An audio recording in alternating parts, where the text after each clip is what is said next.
جس وقت گجرات کے قید خانے میں اندر لے جایا گیا تھا اس وقت بہت ڈپریشن کے حالات تھے، طبیعت بھی میری بگڑی ہوئی تھی. اندر جا رہا ہوں تو دو قیدی کھڑے ہیں اور وہ اپنی جالیوں میں سے وہیں سے اندر سے پکار کر کے کہتے ہیں کچھ دیر کی خاموشی.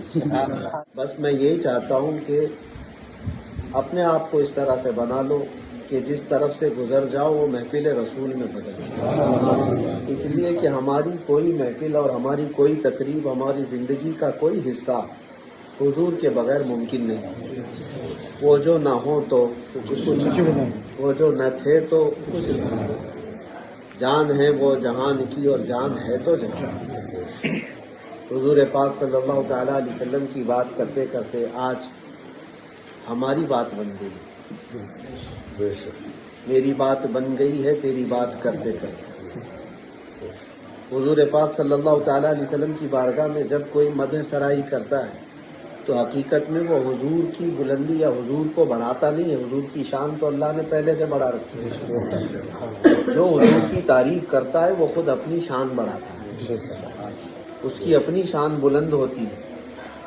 اسی لیے دنیا میں جو نبی پاک صلی اللہ علیہ وسلم کی بات کرتا ہوا دیکھا گیا ہے وہ پھر لوگوں کے دلوں پر راج کرتا ہوا بھی دیکھا گیا. 100 سال گزر جانے کے بعد آج بھی ہماری محفلوں میں اعلیٰ حضرت کا نام زندہ ہے. اس کی وجہ کیا ہے؟ اعلیٰ حضرت کی فتاوی رضویہ، اعلیٰ حضرت کے کتابیں، ان کے رسائل کسی نے آپ کو پڑھنے کو ملا بھی نہیں، اور ان کی کتابیں پڑھ بھی نہیں پائیں گے آج کے علماء. تو عوام علماء کی بھی بات ہے، ان کا علم اپنی جگہ پر، لیکن آج تک وہ جو دلوں پر راج کرتے ہیں وہ اپنے علوم اور اپنے فنون کی وجہ سے نہیں، وہ عشق رسول کی وجہ سے. حضور صلی اللہ تعالیٰ علیہ وسلم سے کمال درجے کی محبت تھی، کمال درجے کا عشق تھا، جس کی وجہ سے اللہ کریم کا ایک دستور ہے جو اس کے نبی کا ہو جاتا ہے پھر اس کو اللہ مرنے بھی نہیں دیتا. اس کے نام کو پھر اللہ تبارک و تعالیٰ مرنے نہیں دیتا. آج بلغ العلا بکمالہ کشف الدجی بجمالہ حسنت جمیع خصالہ صلوا علیہ وآلہ. یہ حضور کی تعریف میں بولے ہوئے جملے ہیں. ترجمہ اب شاید یہاں محفل میں موجود لوگوں کو بہت کم کو پتہ ہو. اہل علم کو چھوڑ کر کیا کہا گیا ہے، یہ کیا باتیں ہیں پتہ نہیں ہے، لیکن اتنا پتہ ہے کہ حضور کی تعریف میں بولی. یہ جملے عربی میں ہیں اور یہ بھی نہیں پتہ کس نے بولے، لیکن محفلوں میں گونجتی ہے آواز. اور یہاں پہلی مرتبہ نہیں سن رہے ہوں گے، بہت ساری جگہوں پر سن رہے ہیں. وجہ یہ ہے، میں آپ کو بتاؤں کہ یہ جملے کہے ہوئے آج سے تقریباً 600 سال پہلے. اور کس کے کہے ہوئے ہیں؟ یہ سعدی شیرازی رحمۃ اللہ تعالیٰ، فارسی کے بڑے مشہور شاعر، لیکن لکھا ہے عربی میں، اور وہ ایسے مقبول ہوئے کہ اللہ تبارک و تعالیٰ نے آج تک ان اشعار کو، ان کلمات کو مرنے نہیں دیا. یہ میں نے زندہ کرشمہ جس کو کہیں آپ، یا حضور پاک کا معجزہ، اللہ تبارک و تعالیٰ کا ایک دستور میں نے دیکھا کہ وہ اپنے نبی کی بات کرنے والے کو بھی اور اس کے جملوں کو بھی مرنے نہیں دیتا، ختم ہونے نہیں دیتا.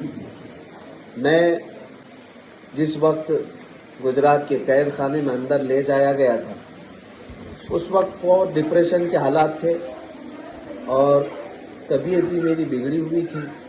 اندر جا رہا ہوں تو اپنا جھولا اٹھائے ہوئے اپنے بیرک کے پاس جا رہے ہیں تو دو قیدی کھڑے ہیں اور وہ اپنی جالیوں میں سے وہیں سے اندر سے پکار کر کے کہتے ہیں کچھ دیر کی خاموشی.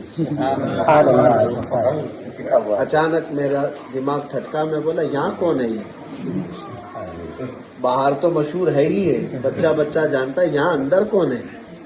تو چہرہ اٹھا کر کے دیکھا تو پھر وہ شعر پڑھنے لگے مجھے دیکھ کر، تو جتنی تھکان تھی سب اتر گئی. پھر میں وہی بات کہتا ہوں، حضور کی محبت میں کہیں بھی بات کو اللہ پوری دنیا میں پھیلاتا ہے اور لوگوں میں اس کو زندہ رکھتا ہے. وہ جملہ کیا تھا، کلمہ کیا تھا، اس سے غرض نہیں ہے، لیکن بولا کس کے لیے تھا؟ حضور پاک صلی اللہ تعالیٰ علیہ وسلم کے لیے کی ہوئی بات کو اللہ تعالیٰ وہ مرنے نہیں دیتا، ختم ہونے نہیں دیتا. میں ایک چیز آپ کو یہ بھی بتاؤں، ابو جہل نے گستاخیاں کی ہیں، ابو لہب نے گستاخیاں کی ہیں، عتبہ، شیبہ، یہ نام ہیں گستاخوں کے، لیکن انہوں نے کیا گستاخی کی ہے کسی کو پتہ ہے؟ آج کسی کو یاد ہے؟ حدیثوں کی کتابیں بھی چھان مارو تو کوئی وہ جملہ نہیں ملتا کہ کیا گستاخی کرتے تھے، کیا گالی دیتے تھے. یہ چیزیں بھی نہیں مل پاتی. ہاں لیکن حسان بن ثابت صحابی رسول حضور کو کیا کہتے تھے وہ آج بھی موجود ہے.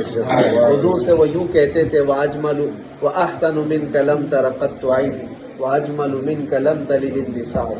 حضور کو دیکھتے تو یوں کہتے یا رسول اللہ آپ سے زیادہ حسین و جمیل میری آنکھوں نے دیکھا نہیں، اور آپ سے زیادہ خوبصورت کسی ماں نے جنائی نہیں. یہ جملے تعریف میں کہے ہوئے تھے، حضور کی محبت میں کہے ہوئے تھے. 1400 سال گزر گئے، جملے آج بھی وہ تازہ ہیں اور آج بھی موجود ہیں. لیکن گستاخوں کے جملے موجود نہیں. گستاخ بھی مریں گے، جملے بھی مریں گے، لیکن زندہ کوئی چیز ہے تو اسی کو اعلیٰ حضرت فرماتے رہے گا یوں ہی ان کا پڑے خاک ہو جائیں جل جانے والے. اور حیرت کی بات میں آپ کو یہ بھی بتاؤں، اللہ تبارک و تعالیٰ جب کسی سے کام لینا چاہے تو وہ پتھروں سے بھی لیتا ہے، وہ کنکروں سے بھی لیتا ہے، کسی سے بھی لیتا ہے. اگر میں ذریعہ بنا ہوں تو یہ اللہ تعالیٰ کا فضل و کرم اور اس کا احسان عظیم ہے. نہ یہ کہ ہماری زبان کا کمال ہے، نہ یہ کہ ہمارا کوئی اپنا پرسنل جادو ہے. اللہ تعالیٰ جب جس سے جو کام لینا چاہے اس کا فضل ہے.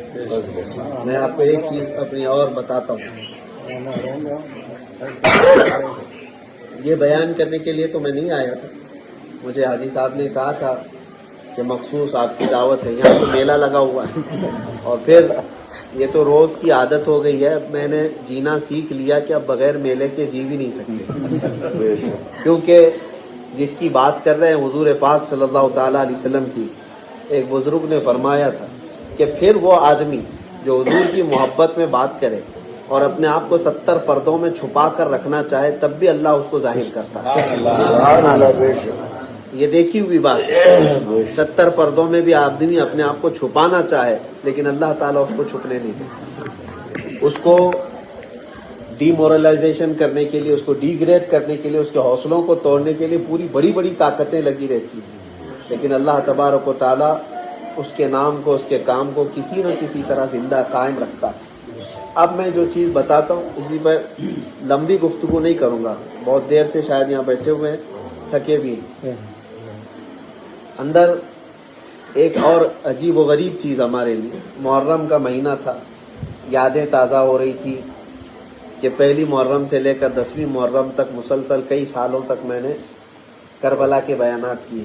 ہبلی والوں کو تو اچھی طرح سے یاد ہے، اور ہبلی کی جو تاریخ ہے آج بھی یاد کرتے ہیں کہ وہ پورے ہبلی ایک جگہ جمع ہو جاتی تھی امام حسین کے نام پر، مومن پلاٹ میں، کولپیٹ میں، تو ہر جگہ سے گلیاں راستے بھر جاتے. وہ یادیں تازہ ہوتی رہتی ہیں. محرم آتا ہے